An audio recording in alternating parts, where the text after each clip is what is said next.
Matt Harvey's back. Who's he again? He shut out the Matt Harvey. He shut out the Nationals. He had 9 strikeouts. He won the rubber game of that series. He gave the Mets a 2-1 record at that time. No doubt. No, look, I'm a Mets fan. Yeah. I'm glad Matt Harvey is showing great signs because this is a guy who was coming off injury. Yeah. I mean, there was no telling necessarily. Off of Tommy John. Right, off of Tommy John, which is obviously not what it was 15, 20 years ago. Yeah. But you couldn't tell if he was going to be able to regain his speed, his touch, all of that. He showed it all solid. spring. Yeah, no, but I'm saying once you get into the real games is what really matters. And, in terms of, letting him go 6, 7 innings, if he's going to be He's going to be on watch the whole year. Question. Like, no question. I know the Nationals were missing, some of their players. They were. Jason Worth, Denard Spencer, so that kind of takes off like the steam off of that win. But I still like how he heat. came out there and, even though he's pitching third behind Bartolo and DeGrom, they still know who the ace is, and he takes pressure off, the guys surrounding him. No question. I think it's great. No, I mean, look, the Mets have a reason, as much as these fans will find some reason to rip the Wilpons, because we were hearing that earlier today. Yeah. The fans are, like, ready to put up billboards to get new ownership, which is crazy. We need new ownership. Well, look, definitely need new ownership. Every New York team could use new ownership if you ask me. I mean, maybe except for the Rangers. That's the same guy. Sorry about that, Dolan. Anyway, no, but Matt Harvey's great. The Mets, I mean, they're a legitimate prospect for possibly playoffs this year. Got to be excited about it. I'll say like between 85 and 88 wins. Because Henry Mejia, their closer, who's supposed to be closing the games for them, he just got hit with an 80-game suspension, so he's probably not going to come back. Even if he does come back, it's going to be too late. Sure. Because they're going to be settled before they're already doing so. Right. They got hit. They got a big blow that hit them, in the bullpen hard. Yeah. So I don't know. No but I'm saying 85, 88. Well, look, I would love to get close to 90 wins this season. Considering where they were last year.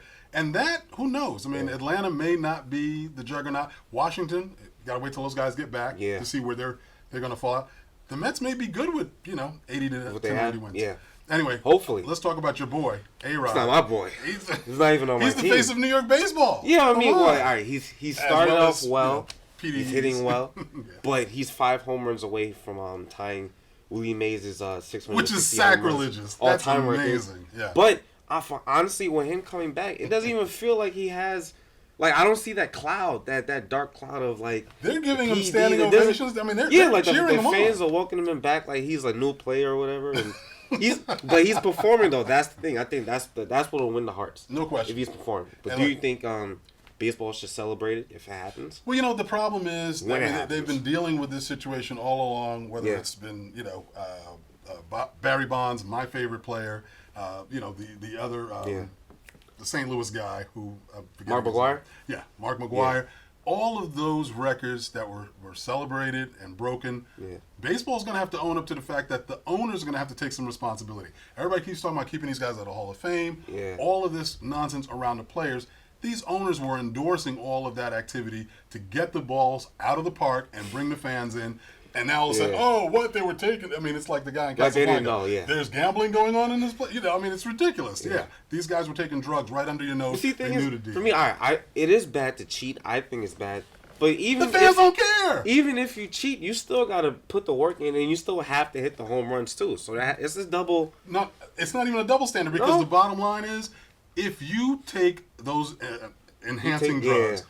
You still have to be able to hit home runs regardless. Yeah. Barry Bonds was picking 2 and 3 pitches out a whole game to knock out of the park. You can't do that because of drugs. You have to have that capability. Yeah. If it was that easy, everyone would be taking drugs and everybody would be hitting 50 home runs a year. Because there are guys that have taken PDs and they're not stars at all. So. No, they don't have anything to show for it. Yeah. They didn't get no contract.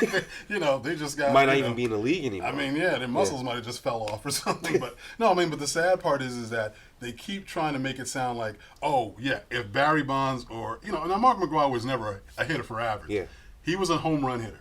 And you put him in that category. I don't think he was going to make it to the Hall of Fame anyway, just based on real numbers. Yeah. But the bottom line is that you knew what he was taking because it was sitting in his locker room. So if you're going to say, okay, he can't get in, and look, these guys are getting as much reprimanded for the fact that they lied as much as the fact that, this was supposedly illegal.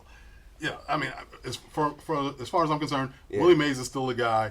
It's going to be tough to overlook that, but Go for it, A-Rod. We love you in New York. And the Yankees are saying that they're ready to arbitrate.